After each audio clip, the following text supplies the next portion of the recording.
Um vizinho reclamou da estátua da Nossa Senhora no jardim. E então algo inesperado aconteceu. A frase soou como uma pedra lançada em água calma. Círculos de choque que alcançaram as vidas de duas mulheres que, até então, viviam lado a lado sem se tocar. No centro dessa pequena tempestade, havia um pedaço de pedra pintada de branco e azul, uma mão esculpida que segurava algo que para alguns era apenas decoração, e para outros era memória viva. Dorothy acordava todas as manhãs com o mesmo ritual. Os primeiros raios entravam pela cortina e desenhavam sobre o tapete padrões que pareciam confortar sua rotina. Ela caminhava pés descalços sobre a grama úmida, sentia o cheiro de terra molhada e de um canteiro de rosas antigas. As mesmas rosas que seu marido plantara anos antes, agora mais selvagens e cheias de perfume. No centro do pequeno jardim, sobre um pedestal baixinho, ficava a estátua. Era simples, o manto azul desbotado pelo sol e pelas chuvas, as mãos juntas em gesto de intercessão. Para Dorothy, aquilo não era apenas imagem. Era um ponto de encontro com lembranças, com consolo e com as orações que ela fizera desde que ficara viúva. A estátua havia sido o último presente que o marido lhe dera ainda vivente. Por isso, tocá-la era como tocar o contorno de uma vida compartilhada. Ela se sentava na cadeira de vime, dobrava as mãos com delicadeza e falava baixinho como se conversasse com alguém que escutasse sem pressa. Não eram palavras infinitas, apenas um fio de confiança puxado na escuridão. Agradecimentos, pedidos para os vizinhos que adoeciam, intercessões pequenas e grandes. Depois, regava as plantas e varria as folhas caídas, cuidando do jardim como quem cuida de um santuário íntimo. Os vizinhos a viam nos fins de tarde, muitas vezes sentada ali com uma manta sobre as pernas, os olhos presos à figura de pedra. Alguns sorriam e passavam adiante. Outros, indiferentes, a enxergavam apenas como mais uma senhora idosa. Quando Diane e seu neto chegaram ao bairro, tudo parecia diferente. Diane tinha um jeito de manter as coisas nos eixos. Casa recém-pintada, planta de paisagismo impecável, horários rígidos e uma carreira que lhe ensinara a controlar detalhes. Advogada, objetiva, acostumada a resolver problemas com palavras e contratos, ela olhava para o jardim de Dorothy com a mesma frieza com que avaliava uma cláusula mal redigida. Para Diane, a estátua, seu manto azul desbotado, suas mãos em prece, destoava do padrão que ela imaginara para a rua. Fachadas alinhadas, canteiros uniformes, regras de convivência sem surpresas. O que para Dorothy era memória e consolo, para Diane era uma irregularidade que necessitava correção. A primeira vez que falou sobre aquilo foi em tom contido, tentando soar razoável. Não é que eu seja intolerante, disse a vizinhança no grupo do condomínio. Mas a presença daquela estátua pode ser desconfortável para algumas pessoas. Precisamos preservar a aparência do quarteirão. Outros murmuraram. Alguns concordaram por conveniência, como se seguir a maré fosse menos trabalhoso do que pensar. Havia, entre os que concordavam, o desejo de manter a valorização dos imóveis. Para Diane, o argumento estético era uma saída prática. Mas as palavras tomaram força quando a questão foi levada à reunião de condomínio. Dorothy apareceu com a estola que usava para proteger os ombros e um pouco de esperança trêmula no olhar. A sala estava cheia. Homens e mulheres com transferências de olhar rápidos, crianças que cochichavam e buscavam a atenção dos pais. Diane Segura falou primeiro. Organizou os papéis, apresentou um modelo de regimento e, com um tom profissional, defendeu a retirada da estátua do espaço público do jardim. Havia planilhas, sugestões para neutralizar, elementos despadronizados e, por fim, uma proposta concreta. Que a estátua fosse removida ou coberta com um arbusto até que se encontrasse uma solução. Na hora em que Diane pronunciou as palavras, o rosto de Dorothy mudou. Não foi apenas a dor de ver um objeto que amava ameaçado. Foi como se uma porta dentro dela tivesse sido fechada de repente. outra vez, de forma brusca e definitiva. Alguns vizinhos, empurrados pela lógica do grupo, apoiaram a proposta com olhares que Dorothy reconheceu como práticos mais do que maldosos. A cadeira de Dorothy rangeu quando ela se levantou. A sua voz, que ao início mal se escutava, encontrou um fio. A estátua foi dada a mim por meu marido quando estávamos casados. Ela me lembra ele, a nossa fé e as coisas que vivos compartilhamos, disse ela com as mãos trêmulas. Não é apenas uma peça, é lembrança. Esse apelo tão pessoal trouxe à tona a exatidão do conflito. Não se tratava apenas de estética. Havia memória, havia dor, havia a insistência do tempo em cobrar o seu preço. Mas o ambiente estava formatado para resolver problemas sob parâmetros racionais. Palavras de empatia surgiram timidamente, mas poucas. Quando a votação ocorreu, a sala se dividiu. Alguns sugeriram soluções intermediárias, mas a maioria inclinou-se ao pragmatismo. A proposta passou. A decisão foi registrada em ata. E naquela noite, Dorothy voltou para casa com o coração pesado e a sensação de ter perdido algo muito seu diante dos olhares de estranhos. A humilhação não foi apenas pelo que se decidiu, mas pela maneira como fora exposta. Havia um silêncio que a pesava mais do que qualquer comentário.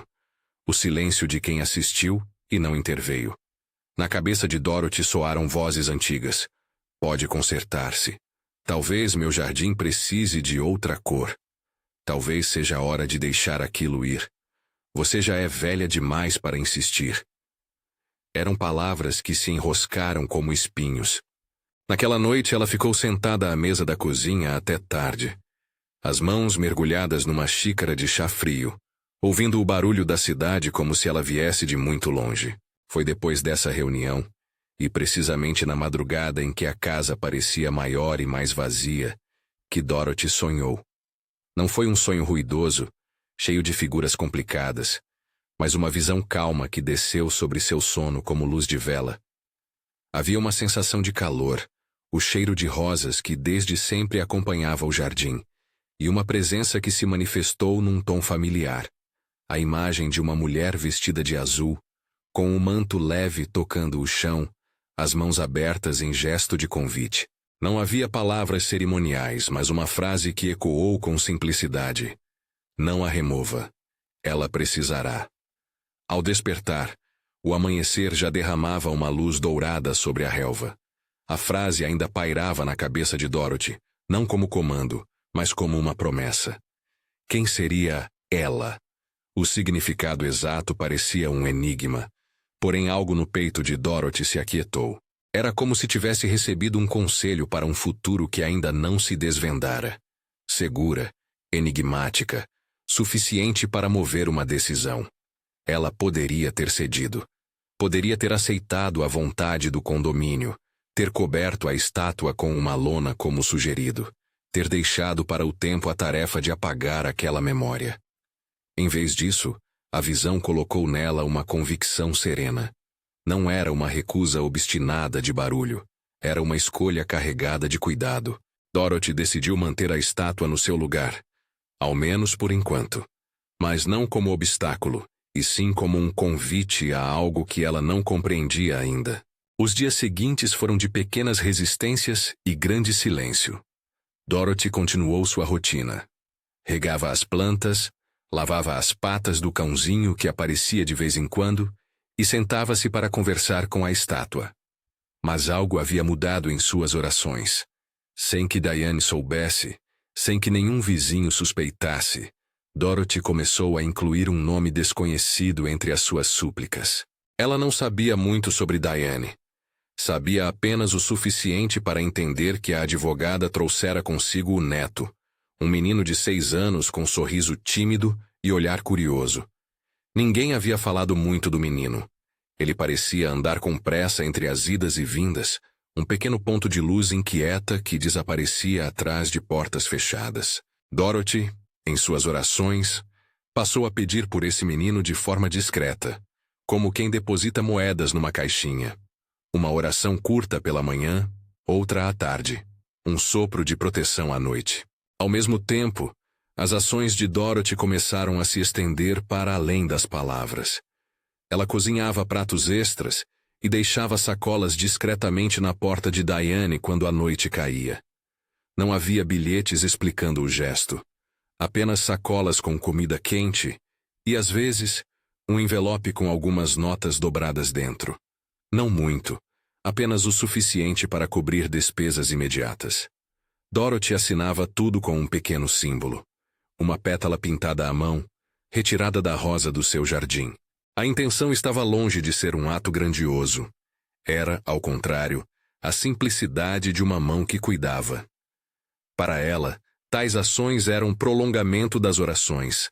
Amor traduzido em coisas práticas. Diane, por sua vez, vivia imersa em uma rotina tensa que ninguém via por completo. A sua fachada resoluta escondia noites mal dormidas. A carreira que a fizera rígida também a fazia acreditar que podia conter o mundo ao redor por meio de ordens e controles. Contudo, a realidade tem seu próprio modo de lembrar que nem tudo se organiza em planilhas. O neto, que era o eixo de sua vida nos últimos meses, começou a adoecer com sintomas aparentemente simples. Febre persistente, tosse seca que não cedia, olhos que às vezes pareciam vazios de energia. Inicialmente, Diane colou os sintomas a uma gripe teimosa. Levou-o a consultas, fez exames, fez o que sua posição e bom senso podiam determinar. Os médicos, com toda a competência profissional, recomendaram repouso, fluidos, exames complementares. Alguns falaram em viroses prolongadas, outros sugeriram verificar alergias. Nada, porém, parecia encerrar o diagnóstico com conclusividade. As noites de Diane passaram a ser preenchidas por pesquisas online em páginas médicas, por telefonemas para especialistas e por uma ansiedade que nem sempre se confessava em voz alta. Era uma ansiedade que corria silenciosa pelo corredor da sua mente.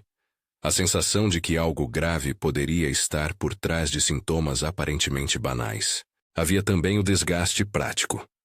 Deslocamentos, emergências, a necessidade de explicar a colegas de trabalho que um pequeno grande problema doméstico exigia sua atenção. No fundo, Diane sentia-se dividida entre a rigidez que a fizera chegar onde estava e a fragilidade de uma avó que, impotente, não encontrava respostas imediatas. As pequenas doações e as mensagens anônimas passaram despercebidas no começo. Diane, focada nos boletins médicos, recebeu as sacolas e as notas com um misto de alívio prático e estranhamento. Não perguntou de quem vinham. Tinha outros tipos de urgência. Havia dias em que não conseguia sequer organizar as refeições, e qualquer gesto de generosidade que entrasse pela porta significava menos uma questão de origem e mais um sopro de ajuda. Mas havia algo mais sutil se formando. Cada vez que Diane deixava cair os olhos no envelope sem assinatura, uma sombra de curiosidade e desconforto nascia nela. Ela não sabia de onde vinha a bondade silenciosa, e esse desconhecido mexia com sua autoimagem.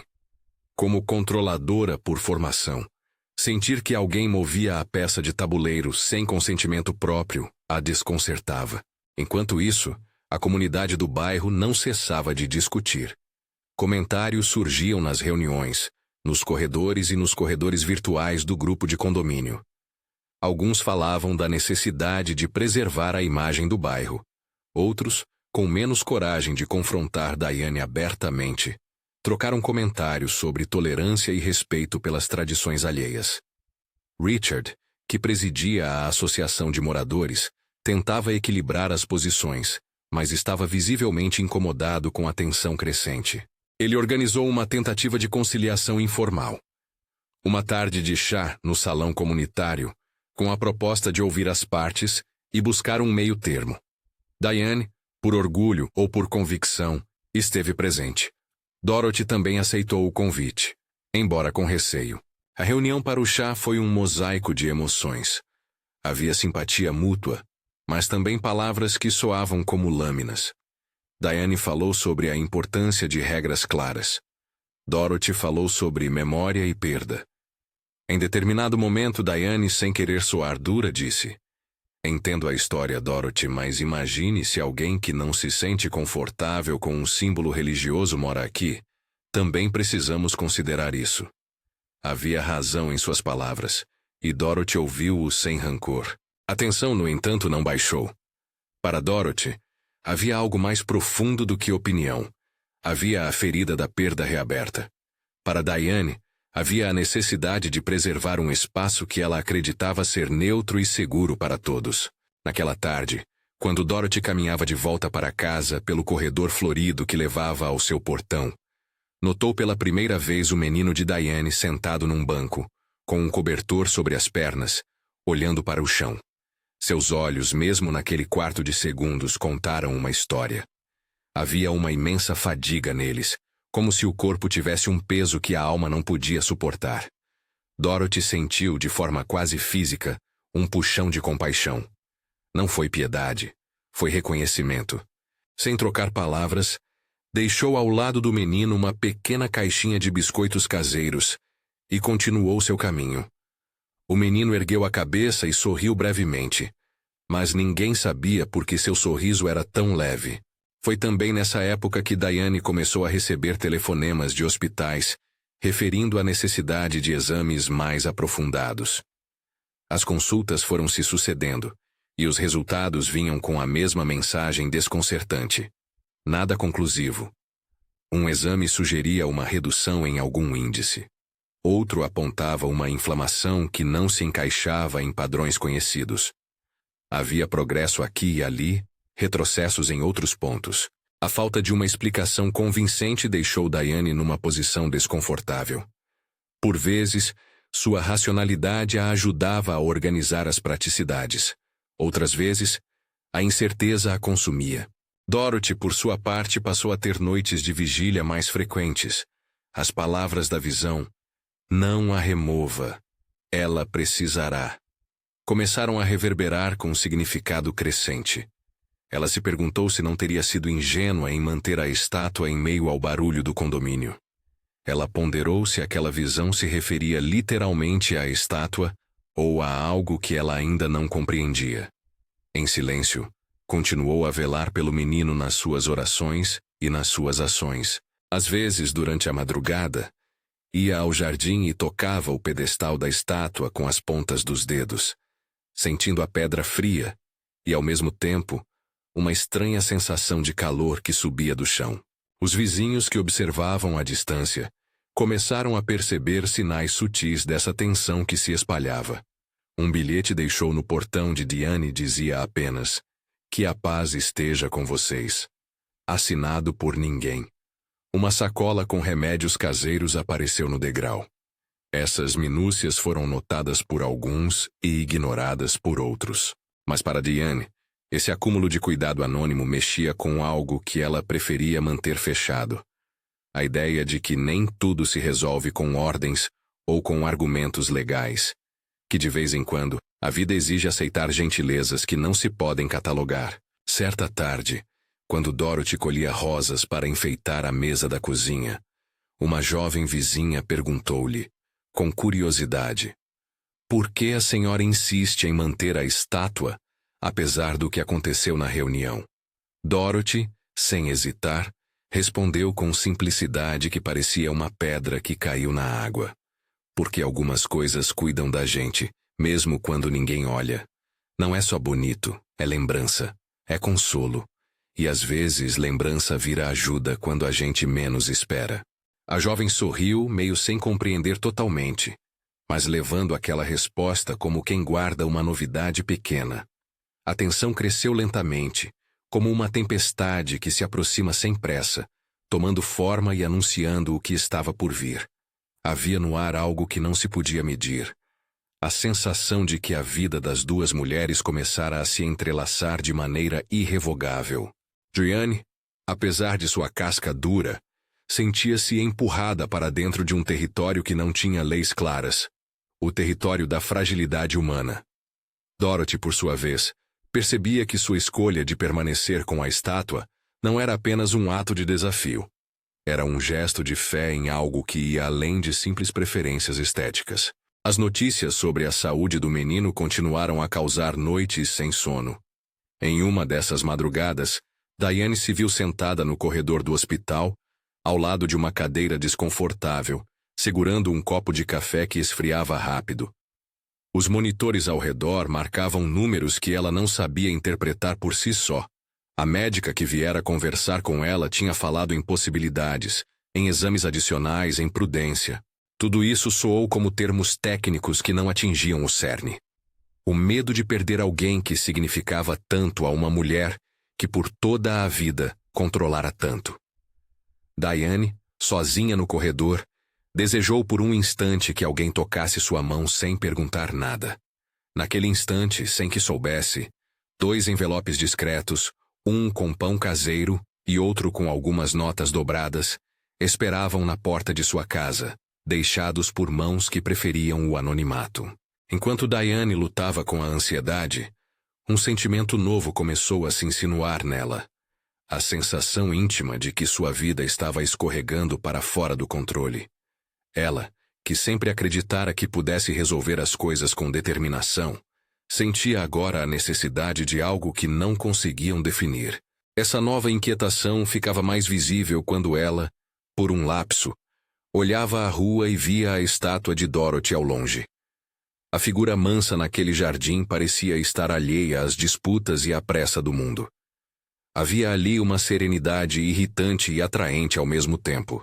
Os dias se sucederam, e o enredo da vizinhança se adensou em pequenos incidentes. Olhares trocados, mensagens não respondidas, portas que se fechavam com menos gentileza. No entanto, através desse tecido de desconfortos, começaram a aparecer pontos de luz. Um pedaço de pão, um envelope, um bilhete anônimo. Gestos simples que não pediam retorno. Para Dorothy, isso era parte de um plano invisível que ela só começava a ver contornos. Para Diane, eram pequenas ajudas que não esclareciam a origem, mas amenizavam a dureza do dia a dia. Numa dessas manhãs, quando o sol mal desenhava os contornos das casas, Dorothy recebeu uma ligação curta do hospital. O menino precisava de uma avaliação mais cuidadosa. O tom da voz do médico foi cortês, profissional, e terminou com um "venha quando puder". Dorothy pegou a bolsa sem pensar muito. Não era da família, mas tinha o coração de avó que dói com o sofrimento alheio. Antes de sair, olhou para a estátua com carinho, tocou o manto azul imaginário com a ponta dos dedos e murmurou uma frase que não soava como oração formal, mas como entrega. Se for para que ela precise, que seja feita à vontade. Ela levou consigo, no bolso, uma pequena manta feita à mão e uma caixinha com biscoitos. Quando fechou o portão, um vento leve trouxe até ela o cheiro de rosas frescas. Por um segundo, a impressão foi tão forte que ela parou, como quem reconhece uma presença. No fim da rua, a sirene de uma ambulância ainda distante fez-se ouvir. Dorothy apertou a manta sob o braço e caminhou sem pressa, levando consigo a convicção simples e certa de quem leva algo que não pode explicar. O que aconteceria dali em diante ainda não se sabia. O que se sabia era que as vidas das 2 mulheres, a viúva que não queria perder seu consolo e a advogada que buscava ordem para seu mundo, já haviam se cruzado em modos que nenhum dos 2 poderia ignorar. Se havia uma coisa que aquela manhã deixava clara, era que as decisões tomadas em pequena escala, retirar uma estátua, deixar um bilhete, manter uma rotina silenciosa de oração, podiam, de maneiras inesperadas, tocar o desenrolar de uma história maior do que imaginavam. Dorothy seguia pelo caminho, o pequeno pacote caloroso embaixo do braço, a lembrança da visão ainda chegando como um eco distante. Não a remova. Ela precisará. E do outro lado da cidade, Diane ajustava o casaco enquanto olhava para o telefone. Havia uma mensagem do hospital pedindo deslocamento urgente. O mundo, de repente, parecia menos previsível. A pedra lançada na água já havia quebrado a superfície. O que vinham as ondas, ninguém ainda conhecia. No corredor do hospital, as luzes eram frias e o ar tinha aquele cheiro metálico de limpeza. Ainda assim, em algum ponto entre os frascos de gel e as macas alinhadas, alguém percebeu o perfume de rosas. Diane, com os olhos inchados de sono e medo, segurava o zelador do telefone como se fosse uma tábua de salvação. Quando Dorothy entrou, trazendo a manta e o pacote de biscoitos, os dois se reconheceram num instante. Não como adversárias da reunião, mas como duas mulheres reduzidas ao mesmo ponto de fragilidade. Se esta história está falando com você, escreve nos comentários Jardim e de que cidade você assiste. Às vezes é nesse pequeno gesto que começamos uma conversa importante. Dorothy caminhou pela ala como quem entra numa casa alheia. Com respeito, devagar, um sorriso manso. Passou por corredores onde famílias aguardavam notícias, por salas de espera onde as vozes eram baixas e rotineiras, como se falassem com o ar. Quando chegou ao leito do menino, ele dormia com os olhos semiabertos, o peito subindo devagar sob a coberta. A máquina ao lado marcava padrões, nem totalmente estáveis, nem totalmente desesperadores. Diane estava sentada com o rosto apoiado nas mãos, a camisa amarrotada, e quando olhou para Dorothy por um instante, a rigidez da advogada foi quebrada, não por palavras duras, mas por um abraço contido que as duas precisaram aprender a dar. Havia pessoas ali que pediam pelos códigos e procedimentos médicos, e havia os que, sem alarde, tratavam de coisas práticas. Uma enfermeira trouxe chamorno, outro médico entrou e explicou possibilidades com a calma de quem não quer inflamar esperanças falsas. Eles falaram de inflamação, de respostas imunes, de tratamento sintomático. Disseram que havia sinais de melhora em alguns exames, mas que era cedo para qualquer conclusão. Temos sinais que nos encantam e outros que nos deixam cautelosos, disse uma médica com voz firme e humana. Ninguém desligou a ciência. Ao mesmo tempo, ninguém desdiz a experiência pessoal que Diane estava prestes a confessar.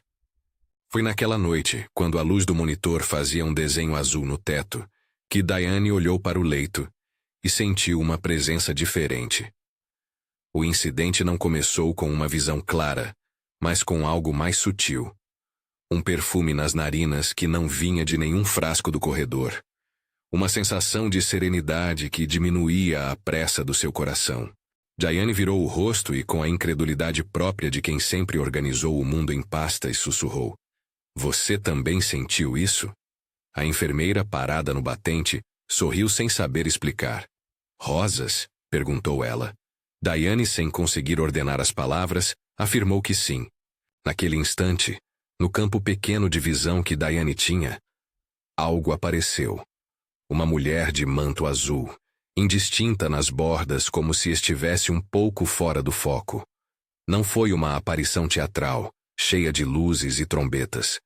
Foi uma impressão, uma presença de calma que se inclinou sobre o menino, como quem ajeita um cobertor. Diane sentiu as mãos do menino, que até ali tinham estado quentes e frágeis, tornarem-se um pouco mais serenas. Ao mesmo tempo, uma paz desceu sobre o quarto. Não a paz de tudo resolvido, mas a paz que permite respirar ainda quando o ar está pesado. Diane fechou os olhos e, por um segundo que durou uma eternidade, sentiu que alguém estava orando sem palavras. A cena que viveu depois precisaria ser nomeada de muitas maneiras pelos envolvidos. Diane, com lágrimas silenciosas, descreveu mais tarde. Não via detalhes do rosto, mas lembrava do manto azul esmaecido pelo sol, das mãos abertas num gesto de proteção e do perfume de rosas que parecia vir do ar, mesmo quando as janelas estavam fechadas. A enfermeira, que passara por milhares de noites, reconheceu nas palavras uma sinceridade que não cabia em brincadeira. Alguns familiares no corredor comunicaram ter sentido algo semelhante. Um calor, um silêncio consolador. Os médicos, quando consultados, confirmaram que havia sim uma melhora mensurável nas horas seguintes. Saturação que subia, febre que caminhava para baixo, e exames que mostravam um alívio inflamatório que não tinham previsto com tanta rapidez. Os registros não deram nenhuma promessa formal. Há casos de remissão que desafiam o nosso entendimento, disse o pediatra numa conversa com Diane e Dorothy, com a franqueza de quem não quer descarregar certezas. Não podemos afirmar uma causa única, mas vemos a reação do corpo e vamos acompanhá-la com o respeito que cada caso merece. Para Diane, a fala foi ao mesmo tempo um consolo e um espelho. A medicina trabalhava com dados. Algo mais havia acontecido naquela noite. E ela sabia que não poderia mais fechar a porta da sua vida para essa dimensão. Enquanto os dias passavam, o menino foi melhorando de forma gradual e surpreendente. Houveram exames que se normalizaram, noites que voltaram a ser de sono mais profundo, apetite que retornou. A equipe médica, profissional e cautelosa, documentou cada passo e abriu a hipótese de retração espontânea ou uma resposta imune que se ajustara de forma favorável. Mas para Diane, a explicação clínica e a experiência pessoal conviveram, não em conflito, mas em diálogo. Ela não deixou de procurar respostas médicas. Ao mesmo tempo, aceitou que a recuperação trazia junto um elemento que não se explicava apenas por gráficos. Quando o menino recebeu alta, a casa de Diane ganhou um novo ritmo. Mais risos por vezes tímidos, menos correria hospitalar, pequenos rituais de cuidado que tinham a cor da gratidão. E foi nesse momento que Diane, pela primeira vez desde a reunião do condomínio, decidiu atravessar a rua e bater à porta de Dorothy. Não foi um encontro protocolar. Foi um gesto de pessoa a pessoa, sem papéis de advogado, sem argumentos prontos. Apenas um pedido contido. Eu queria te agradecer, disse Diane com a voz falhando. As palavras eram simples e Dorothy, segurando a manta que havia levado ao hospital, inclinou a cabeça como quem aceita um presente sem perguntas. A conversa que se seguiu foi rara na sua honestidade. Diane falou sobre a pressão que sentira para manter a ordem, sobre o medo de litígios e de reclamações, sobre uma vida que ela organizava para evitar surpresas. Dorothy falou sobre a perda do marido, sobre os pequenos objetos que trazem consolo, sobre a experiência do sonho e da presença que sentira. Havia uma diferença de linguagem. Uma falava com categorias jurídicas, a outra com imagens de memória. Ainda assim encontraram algo em comum. Ambas haviam conhecido o terreno da dor e do cuidado. Diane, com as mãos trêmulas, pediu desculpas. Pediu não só pela votação e pela forma pública, como a questão foi tratada, mas por algo mais profundo. Pelo modo como havia pensado que tudo poderia ser consertado com regras. Eu errei ao tratar seu jardim como um problema a ser resolvido, disse. Eu não considerei que ali havia história, que ali havia consolo. Dorothy ouviu e, por instinto, ofereceu um gesto que não era retaliação nem perdão forçado. Abriu a mão e colocou sobre a mesa uma pétala de rosa que trouxe do bolso. Há coisas que cuidam da gente, respondeu ela, repetindo o que já havia dito a uma vizinha. E no tom havia o reconhecimento de que a rigidez de Diane também nascera do medo. O pedido de reconciliação foi acompanhado por uma proposta prática que surpreendeu Diane. Devolver o estatuto do jardim ao lugar onde Dorothy o havia mantido? Não exatamente. Dorothy sugeriu algo que tinha no simbolismo do gesto. Se você quiser, podemos colocar uma estátua semelhante no seu jardim. Não para marcar território, mas para que seu neto tenha algo que para ele seja memória e conforto. Diane hesitou. Tudo na sua vida apontava para o cuidado com a aparência. Aceitar uma estátua no seu próprio quintal parecia contraditório. Mas o menino, ao ouvir a conversa, sorriu com um interesse que desarmou a prática racional da avó. Eu gostaria, disse ele, como se tivesse contado um segredo. Diane, olhando para o neto, percebeu que a rotina havia mudado de sentido. Aquilo não era apenas estética. Era cuidado. A colega que presidia a associação de moradores, Richard, foi informado da aproximação. Em vez de teatrinhos de conflito, Richard propôs uma reunião de conciliação para reavaliar a decisão. A maioria, ao ouvir as histórias, a recuperação clínica, as noites de oração anônima, o gesto de reconciliação, inclinou-se a reconsiderar a rigidez que havia decidido antes. Alguns ainda argumentaram a favor de neutralidade pública, Mas muitos reconheceram que a compaixão e a convivência valiam mais do que a uniformidade plástica das fachadas. Ao final, a ata da associação foi corrigida com um adendo que falava de tolerância e respeito às expressões de fé e memória dos moradores, desde que não ameaçassem o bem-estar de ninguém.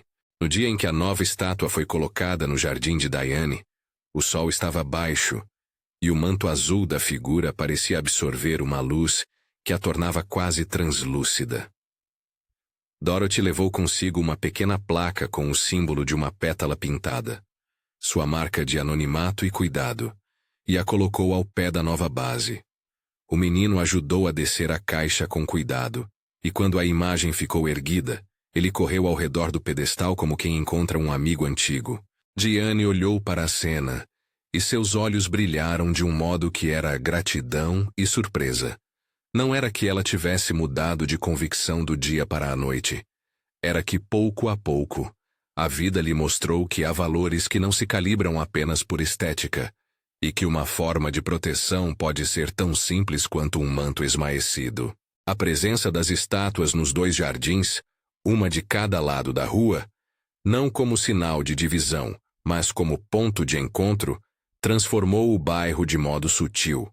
Os passeios passaram a ter conversas mais frequentes, o grupo do condomínio declinou discussões acaloradas e ganhou relatos de ajuda mútua.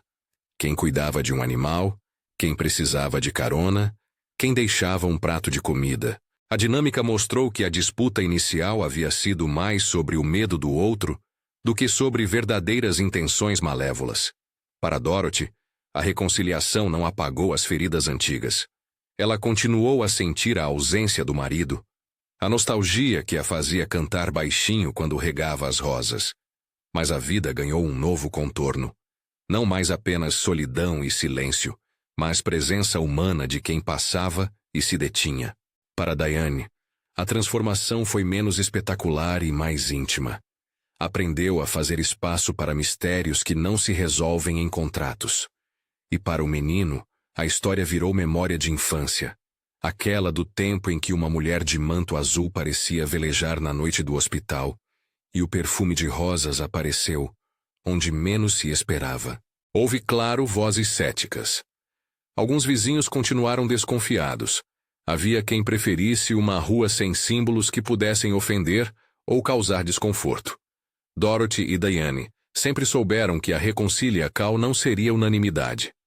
Ainda assim, o ponto que se abriu naquele bairro foi outro. Entender que o espaço público guarda lembranças e que a convivência é um trabalho que exige paciência e vontade de ouvir. O que parecia um caso pequeno tornou-se, para muitos, um exercício de humildade comunitária. Meses depois, numa tarde em que o vento fazia rodopiar pétalas secas, Diane, Dorothy e o menino sentaram juntas num banco à sombra. Conversaram sobre coisas simples, receitas, memórias de família, o silêncio de quem perdeu um ente querido. Em dado momento, Diane pediu que o menino colocasse uma flor sobre o pé do pedestal, como um gesto de gratidão silenciosa. O menino obedeceu e, ao colocar a flor, olhou para Dorothy e disse: "Obrigada por cuidar de mim quando eu estava cansado." A frase, simples e tulipa, atingiu Dorothy como se alguém tivesse colocado a mão sobre o seu coração para aquecê-lo. No resto do bairro, a história foi contada de várias formas. Alguns a transformaram em lição sobre tolerância. Outros a narraram como um aviso sobre o perigo de decisões impulsivas. Para os dois principais envolvidos, foi sobretudo um aprendizado sobre como a presença do outro pode ser transformadora, quando se troca a palavra cortante pelo gesto de cuidado. A estátua que quase foi removida tornou-se para ambos símbolo de uma trama maior. A de que, em tempos de medo e controle, há espaços, como um jardim, onde a graça pode surgir, não para provar teorias, mas para lembrar que a vida se sustenta em laços. A narrativa não quer ensinar uma fórmula. Não há garantia de que todas as orações serão ouvidas da mesma maneira. Não há promessa de que objetos ou visitas mudarão tudo. O que há, no entanto, é uma experiência que convida à humildade. Às vezes, o que salva não é um argumento legal, nem uma planilha, nem mesmo um procedimento clínico isolado. Às vezes, o que salva é a conjunção de cuidados. Mãos que pedem, médicos que acompanham, vizinhas que cozinham, o amigo que deixa um bilhete e a disposição de reconhecer que nem tudo cabe nas caixas que criamos para o mundo. No fim, a estátua continuou ali, com o manto desbotado e as mãos em prece. Havia nela a imperfeição do tempo e a beleza de ser lembrança. O jardim, que já havia sido palco de uma reunião tensa, passou a ser ponto de encontro de conversas e de pequenos atos de bondade. E quando uma nova manhã trazia aquela luz dourada que Dorothy tanto amava, ambas as mulheres se sentavam, cada uma no seu lado da rua, e observavam o movimento. Crianças que corriam, o cachorro que farejava, a vida que prosseguia com as marcas das cicatrizes e com as chances de para além delas. A história que começou com uma reclamação e uma votação, revelou-se, no curso dos acontecimentos, uma chamada à escuta. Aprendeu-se que o sagrado pode aparecer em formas modestas, uma estátua, um perfume de rosas inesperado, uma vela acesa numa mão trêmula, e que o seu efeito nem sempre é espetacular, mas pode ser profundamente reparador. E talvez acima de tudo, ficou claro que a graça muitas vezes se manifesta no ordinário, num prato deixado à porta, numa manta levada ao hospital, num bilhete sem assinatura. Se você conhece uma história parecida, um momento em que o cuidado anônimo fez diferença na sua vida, compartilha nos comentários. Inscreva-se no canal para ouvir mais relatos que apontam para a esperança e reparação. E se quiser, junte-se a uma comunidade de oração respeitosa que se reúne para apoiar quem precisa. Não prometemos fórmulas, prometemos escuta e companheirismo. A vida por vezes surpreende, e a surpresa às vezes vem de um jardim.